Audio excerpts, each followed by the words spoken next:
moustache en place, lunettes en place. Je crois que je suis fin prêt pour pouvoir vous expliquer tout ça.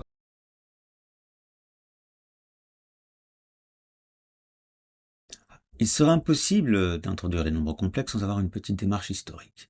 Alors, m'inspirant un petit peu de Wikipédia, voilà ce que je peux vous dire. L'histoire des nombres complexes commence vers le milieu du XVIe siècle, avec une première apparition en 1545, il y a quasiment 5 siècles, dans l'œuvre de Cardan, d'une expression contenant la racine carrée d'un nombre négatif, aussi étonnant que ça puisse apparaître. Voilà pourquoi ce nombre, il l'a appelé sophistiqué.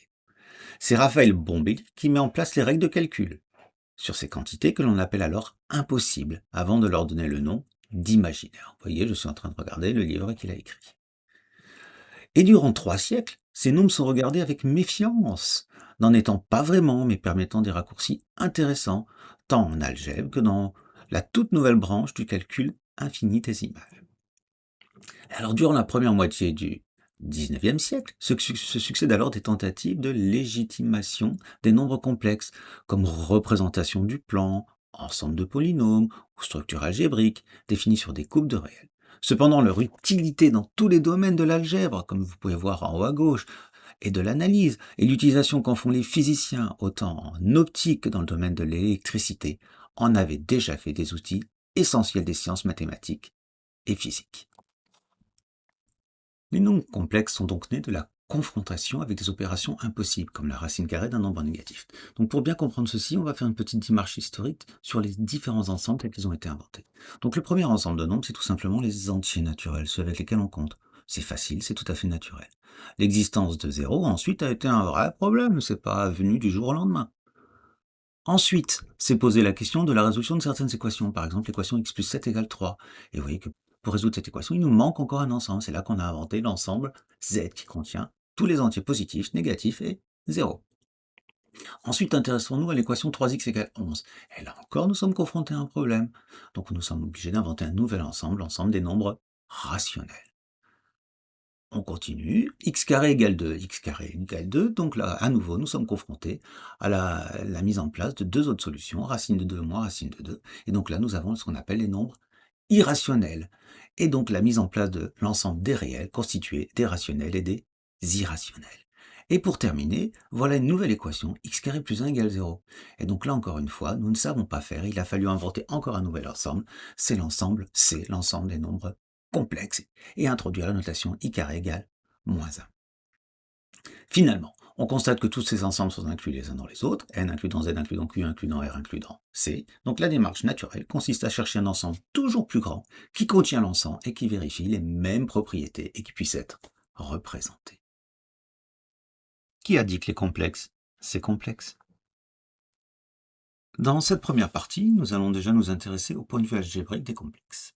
Alors, on appelle corps des nombres complexes. Alors, la notion de corps, vous verrez, c'est un ensemble particulier pour ceux qui continueront les études de mathématiques qui vérifient un certain nombre de propriétés. On a le corps des réels et le corps des nombres complexes, par exemple.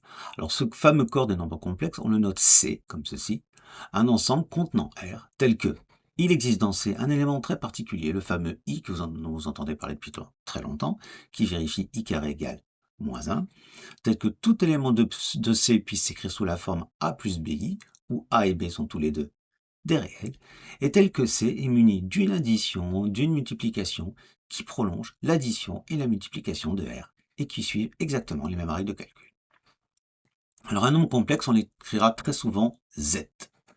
Alors on a quelques nombres complexes particuliers. Donc si on écrit Z égale A plus BI, si B est égal à 0, on voit qu'on a Z égale A. Donc Z est un réel dans ce cas-là, ce qui prouve bien que l'ensemble des réels est entièrement contenu dans les complexes. Cette fois, si A est égal à 0, il va nous rester Z égale BI, et dans ce cas-là, on dira que Z est un imaginaire pur, ou on dit tout simplement parfois imaginaire. Alors quelques remarques. Vous savez que dans les réels, on peut tout à fait ordonner les nombres sans problème. On sait que si on a deux réels x et y, on peut les représenter sur la droite des réels, et on est capable de dire qu'un nombre x est plus petit qu'un nombre y. Par contre, dans les complexes, c'est beaucoup plus compliqué parce qu'en fait, a plus bi permettrait de représenter par exemple un point dans le plan. Mais on ne peut pas comparer deux nombres complexes. Il n'y a pas de relation d'ordre dans ces. On ne peut pas dire qu'un point est plus haut, plus bas, plus à droite, plus à gauche. On n'a pas quelque chose de pertinent. Donc on ne peut donc pas dire qu'un nombre complexe z est inférieur à un nombre complexe z'. Attention, on ne parle pas non plus de complexe positif. Alors, l'écriture d'un nombre complexe sous la forme z égale a plus bi est unique. Alors, pour démontrer ce genre de choses, ça sera toujours le même type d'idée. Vous supposez qu'il existe deux écritures, donc une première a plus bi et une deuxième a' plus b'i. Ou bien sûr, a, b, a' et b' sont bien des réels. Donc, on aurait donc a plus bi égale a' plus b'i. Les règles de calcul étant les mêmes, on pourrait écrire a moins a' égale i facteur de b' moins b. Alors, on va supposer que b est différent de b'. Donc, si b est différent de b', on pourrait donc écrire que i c'est a moins a' sur b' moins b, étant donné que ceci c'est b et b' sont différents, donc ce n'est pas égal à 0. Donc on peut écrire cette chose-là. Mais ceci n'est pas possible. Pourquoi? Parce que i n'appartient pas au réel, alors que a moins a' sur b' moins b appartient au réel. Ça signifie quoi? Ça signifie qu'on ne peut pas avoir b différent de b'. C'est ce qu'on appelle un raisonnement par l'absurde. On avait cette supposition, on voit qu'on arrive à une absurdité. Donc, ce qui signifie forcément que b égale b'. Mais si j'ai b égale b', ça veut dire que b' moins b est égal à 0. Et donc, en remplaçant ici par 0, on obtient a moins a' qui va être égal aussi à 0, c'est-à-dire a égale a'. Et donc, on vient bien de démontrer qu'on a a égale a' et b égale b', et donc que les deux écritures ici sont identiques. Alors, on a quelques petites définitions importantes.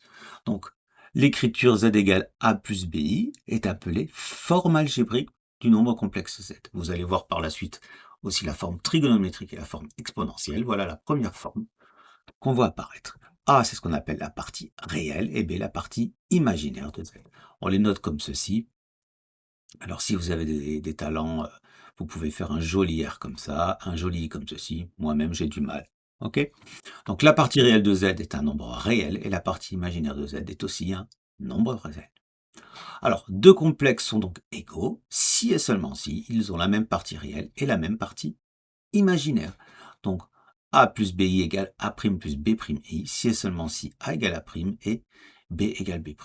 Alors, la démonstration n'est pas compliquée. Elle utilise un peu ce qu'on a fait au-dessus. Donc, vous imaginez un complexe, un deuxième ici. Donc, on a a, la partie réelle de z, a', la partie réelle de z', etc. Je vous laisse lire ceci. Donc, si z égale z', alors on a forcément a plus bi égale a' plus b'i. Et comme la forme algébrique d'un nombre complexe est unique, on a forcément a égale a' et b égale b'. Donc, z et z' ont la même partie réelle et la même partie imaginaire. Donc, réciproquement, si z et z' ont la même partie réelle et la même partie imaginaire, on a forcément a égale a' et b égale b', et on a forcément ceci. Et donc z égale z'. Ça, c'est très facile. Alors, voilà quelques exemples de calcul. C'est extrêmement simple, aucune difficulté. C'est comme si vous faisiez des petits calculs de niveau collège. La seule difficulté, c'est que i carré est égal à moins 1. Donc, si vous additionnez z et z', je vous laisse faire le calcul, vous obtenez ceci. Si vous faites la soustraction, aucune difficulté, vous obtenez ceci. Donc, on prend l'habitude de toujours présenter les résultats sous la forme a plus bi, c'est-à-dire sous forme algébrique. D'abord la partie réelle, plus la partie imaginaire, fois i. Pour 2z moins 3z', pas de difficulté non plus. Pour le produit ici, vous développez tranquillement, et vous voyez que i carré égale moins 1, et vous simplifiez. Idem ici, pour z carré, vous avez tout à fait le droit d'utiliser une entité remarquable. Vous mettez 2 plus 3i au carré, vous appliquez votre identité remarquable. N'oubliez pas que vous aurez alors 9i carré, ce qui fera moins 9. Je vous laisse faire ceci. Nous allons maintenant définir la notion de division. Alors, pour définir la notion de division, on a juste besoin de définir la notion d'inverse, parce qu'on va avoir la même propriété que dans les réels, c'est-à-dire que diviser, c'est multiplier par l'inverse. Alors, je prétends la chose suivante. Tout complexe non nul z admet un unique inverse noté 1 sur z. Alors ça ressemble beaucoup au réel, et pour ceci, nous allons revenir sur la définition de l'inverse. Alors la définition de l'inverse dans les réels, l'inverse d'un réel x, c'est le réel x', tel que x est égal à 1. Et quand ce réel est non nul, on le note généralement 1 sur x, et ici ça va être exactement la même chose. Alors pour ceci, pour faire la démonstration, je vais considérer un complexe écrit ici sous forme algébrique, Et on va essayer de démontrer d'abord qu'il existe et ensuite qu'il est unique. Alors là, généralement, pour l'existence, on a toute une démarche préalable de recherche, etc. Et on essaye de mettre en place un nombre qui pourrait fonctionner. Alors je vous évite cette recherche et nous allons tester ce nombre-là. Testons ce nombre-là, et si ça fonctionne, ben, c'est que ça existe. Alors faisons le calcul z fois z'. Alors z fois z', ça serait x plus y fois ceci. Donc on met tout sur le même trait de fraction, et au-dessus on voit apparaître une identité remarquable. Donc x moins y, facteur de x plus y, ce qui serait x au carré moins iy au carré. Et y au carré, attention, ça fait moins y carré. Et donc avec le moins, nous obtenons donc ceci, x carré plus y carré sur x carré plus y carré égale 1. Bah donc ça marche. Donc on en a bien trouvé un. Maintenant, il nous reste juste à démontrer que ce nombre est unique. Alors généralement, pour l'unicité, on fonctionne toujours de la même façon. On considère z seconde un autre inverse de z, et on va essayer de montrer qu'on a forcément z' égale z seconde. Pour ceci, faisons ce calcul. Z seconde moins z' fois z. C'est tout simplement z seconde fois z, moins z' fois z. Or, on a vu que ça serait un inverse, donc ça fait 1. Ici aussi, ça ferait 1 moins 1 égale 0. Et comme on sait que z est non nul, ça implique forcément que z seconde moins z' égale 0, et donc que z seconde égale z'. Nous allons maintenant considérer un nouveau complexe, ce qu'on appelle le conjugué d'un complexe z, écrit sous forme algébrique a plus bi. Donc ça serait le nom qu'on note z bar comme ceci, défini par z bar égale a moins b. Géométriquement, ça reviendrait tout simplement à considérer un point M, qui est un représentant donc de a plus bi, et sont symétriques par rapport à l'axe des abscisses qui lui permettrait de représenter a moins b. Alors pour poursuivre ce que nous allons faire maintenant, nous allons mettre en place un certain nombre de propriétés sur les conjugués. Alors commençons par ce petit exemple. Considérez les deux complexes qui sont ici, et je vous laisse réaliser à tête reposée tous ces calculs qui ne posent absolument aucune difficulté. Donc ces calculs étant faits, donc appuyez sur pause si nécessaire, on constate que z bar plus z' bar, c'est la même chose que z plus z' bar. Alors uniquement sur cet exemple, ça nous permettrait peut-être de mettre en place une conjecture, et on constate la même chose pour le produit. Vous voyez que z bar fois z' bar serait la même chose que z bar. Alors ça va nous permettre de mettre en place tout un certain nombre de propriétés qu'il va falloir connaître. Alors la première de ces propriétés, elle est assez évidente.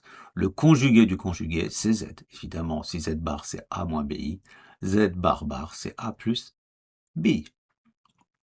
On pourrait voir aussi que z fois z bar est un réel positif. Nous avons déjà réalisé ce calcul tout à l'heure, parce qu'on aurait a plus bi fois a moins bi. J'en ai déjà parlé.